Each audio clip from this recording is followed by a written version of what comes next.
ঈদের দিনে পয়গম্বর আরবি সাল্লাল্লাহু আলাইহি ওয়াসাল্লামের বাড়ির দিকে রওনা হয়েছে যে পয়গম্বর কি কি আমল করে আমি একটু দেখব। আল্লাহর নবীর সাহাবী আনাস রাদিয়াল্লাহু তাআলা আনহু যখন পয়গম্বর আরবি সাল্লাল্লাহু আলাইহি ওয়াসাল্লামের বাড়ির দিকে রওনা হয়েছেন, আনাস রাদিয়াল্লাহু তাআলা আনহু গিয়ে দেখেন আল্লাহর নবী রাহমাতাল লিল আলামিন পয়গম্বর আরবি সাল্লাল্লাহু আলাইহি ওয়াসাল্লাম গোসল করতেছে। গোসল কইরা এবার আল্লাহর হাবিব সাল্লাল্লাহু আলাইহি ওয়াসাল্লাম আল্লাহর নবী এবার গোসল করার পরে নতুন একটা কাপড় পরিধান করছে। কাপড়টা যদিও দামি না, কিন্তু পরিষ্কার পরিচ্ছন্ন একটা কাপড় আল্লাহর হাবিব সাল্লাল্লাহু আলাইহি ওয়াসাল্লাম পরিধান করছেন। এইবার আল্লাহর হাবিব সাল্লাল্লাহু আলাইহি ওয়াসাল্লাম তিনটা খেজুর খাইছেন। কয়টা? তিনটা খেজুর খাইছেন।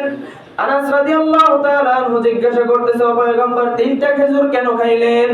আল্লাহর হাবিব সাল্লাল্লাহু আলাইহি ওয়াসাল্লাম বলেন যে তিনটা খেজুর খাইলাম এই জন্য যে ঈদের দিন ঈদুল ফিতরের নামাজ আদায় করার আগে বাড়ি থেকে যে কোনো কিছু মিষ্টি মুখ করে যাওয়াটা হলো সুন্নাত।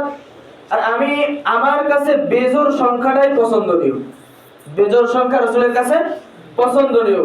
মিষ্টি মুখ করে আসা বাড়ি থেকে ঈদুল ফিতরের দিন কি এটা সুন্নাত। আল্লাহর হাবিব সাল্লাল্লাহু আলাইহি ওয়াসাল্লাম শিক্ষা দিয়ে গেছেন আমাদেরকে। এই জন্য যারা ঈদুল ফিতরের নামাজ পড়তে আসে বাড়ি থেকে মিষ্টি মুখ করে আসা আল্লাহর হাবিবের একটা সুন্নাত জিন্দা হয়ে গেল। এরপরে আনাস রাদিয়াল্লাহু তাআলা আনহু দেখতেছেন আল্লাহর হাবিব সাল্লাল্লাহু আলাইহি ওয়াসাল্লাম গায়ের মধ্যে সুগন্ধি মাখাইছে। এইটাও আল্লাহর হাবিবের আরেকটা সুন্নাত। সম্মানিত বাবাজিরা, অন্যদিকে এইবার আল্লাহর হাবিব সাল্লাল্লাহু আলাইহি ওয়াসাল্লাম যখন ঈদুল ফিতরের নামাজ পড়ানোর উদ্দেশ্যে রওনা হয়েছে, রওনা হওয়ার পরে অন্যদিকে হাসান আর হুসাইন রাদিয়াল্লাহু তাআলা আনহু তারা বাড়ির ভিতরে এখনো খেলাধুলা করতেছে পুরাতন পোশাক পরা। পুরাতন পোশাক পরা ঘোরাফেরা করতেছে। হাসান আর হুসাইন রাদিয়াল্লাহু তাআলা আনহুর কাছে হঠাৎ কইরা কয়েকজন খেলার সাথী চলে আসছে। কিরে হাসান হুসাইন, তোমাদেরকে নতুন কাপড় চোপড় এখনো দেয় নাই, আমরা তো নতুন কাপড় চোপড় পরা ঈদের ময়দানে ঈদগাহে যাইতেছি নামাজ পড়ার উদ্দেশ্যে। তোমার আম্মু তোমার আব্বু কি তোমাদেরকে ঈদের পোশাক দেয় নাই, নতুন পোশাক?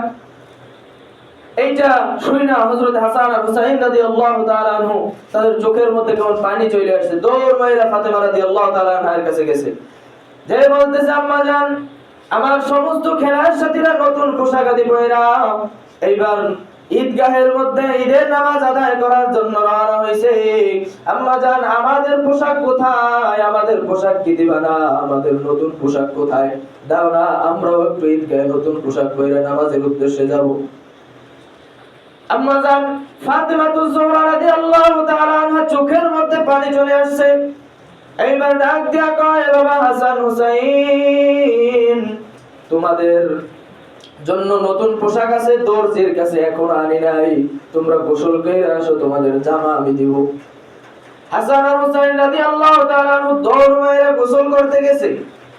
হঠাৎ করে আল্লাহর নবীর মেয়ে ফাতেমাতুজ জোহরা রাদিয়াল্লাহু তাআলা আনহা আল্লাহ তাআলার কাছে যায় নামাজ বিছায়া নামাজের মুসল্লায় দাঁড়ায় সিজদায় পড়া মালিকের কাছে কান্দে আর কয়, মালিক, ও দয়ার মালিক আল্লাহ, আমার হাসান আর হুসাইন তো আমি বলছি দর্জির কাছে জামা আছে, গোসল কইরা আসলে তো হাসান হুসাইন আমার কাছে জিজ্ঞাসা করবে, মা জামা কোথায়?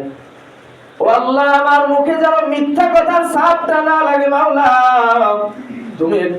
তুমি তো দয়ার মালিক, তোমার তো মহামহিয়ান, তোমার তো শক্তি অনেক বেশি মাওলা, তুমি একটা ব্যবস্থা কইরা দাও। হাসান আর হুসাইন রাদিয়াল্লাহু একেবারে ফাতেমাতুজ জোহরা রাদিয়াল্লাহু তাআলা নামাজের ভিতরে এমন মগ্ন হয়ে গেছে দুনিয়ার কোনো খেয়াল তার নাই। হঠাৎ করে মানে টের পাইতেছে যে কিছু ছোট ছোট পায়ের শব্দ টের পাইতেছে। শব্দ টের পাইয়া ফাতেমাতুজ জোহরা রাদিয়াল্লাহু তাআলা মাথা জাগায় দেখে যে হাসান আর হুসাইন রাদিয়াল্লাহু তাআলা পাশে দাঁড়ায় রয়েছে একেবারে নতুন দুইটা কাপড় হাসান আর হুসাইন রাদিয়াল্লাহু তাআলা এর হাতে। সুবহানাল্লাহ। আল্লাহ তাআলা ফেরেশতাদের মাধ্যমে তার হাসান আর হুসাইন রাদিয়াল্লাহু তাআলা আনহুর হাতে ওই নতুন পোশাকের ব্যবস্থা করে দিয়েছে।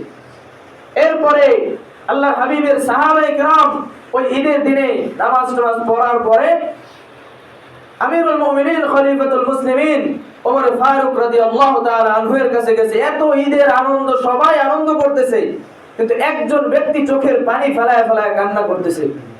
তার অন্তরের মধ্যে কোনো শান্তি নাই, কোনো সুখ নাই, কোনো খুশি নাই। আল্লাহর হাবিবের সাহাবী আমিরুল মুমিনিন খলিফাতুল মুসলিমিন ওমর ফারুক রাদিয়াল্লাহু তাআলা আনহু এর কাছে এবার সাহাবায়ে কেরাম জিজ্ঞাসা করতেছে, ও ওমর ফারুক রাদিয়াল্লাহু তাআলা আনহু, আপনার চোখে আনন্দের দিনে, খুশির দিনে পানি কেন? তখন বলতেছে যে, এই সাহাবায়ে কেরাম তোমরা শোনো, আল্লাহর হাবিব তো বলছেন রমজান মাসে যে ব্যক্তি গুনাহ মাফ করাইতে না পারবে, আল্লাহর হাবিব তো তার বদদুয়া দিয়েছে যে সে ধ্বংস হোক। আমার বড় ভয় লাগে যে আমার গুনাহগুলোরে আমি ক্ষমা করাইতে পারলাম কিনা। আনন্দ তো তারা করবে যারা গুনাহ ক্ষমা করাইতে পারছে রমজান মাসে। ও সাহাবী, আমার মনের মধ্যে শান্তি নাই, কেন আমি তো জানি না যে আমার গুনাহগুলোরে কি আমি ক্ষমা করাইতে পারছি কিনা। এই জন্য আমার অন্তরের মধ্যে কোনো শান্তি নাই। তো এই জন্য গুনাহ যদি আমরা ক্ষমা করাইতেই পারি, তাহলে ঈদের দিনে আমাদের খুশি আছে। আর যদি আমরা গুনাহ মাফ করাইতে না পারি রমজান মাসে, এই খুশি আমাদের জন্য খুশি না। এই জন্য বাবাজিরা বেশির থেকে বেশি কান্নাকাটি করে আল্লাহ তাআলার কাছে, এই ঈদগাহেও আল্লাহ তাআলা দোয়া কবুল করে। ওই যে গত জুমায় বলছি যে ঈদের দিনেও আল্লাহ পাক রব্বুল আলামিন দোয়া কবুল করে। আর এই ঈদের দিনে সদকায়ে ফিতরগুলো যারা আদায় করে আসছেন, আরেকটা সুন্নাত আল্লাহ তাআলার পয়গম্বরের আদায় হয়ে গেল। আল্লাহ তাআলা আমাদেরকে পয়গম্বরের যতগুলা সুন্নাত আছে সমস্ত সুন্নাতগুলা আদায় করার মতো তৌফিক আল্লাহ তাআলা আমাদের দান করেন। আমিন।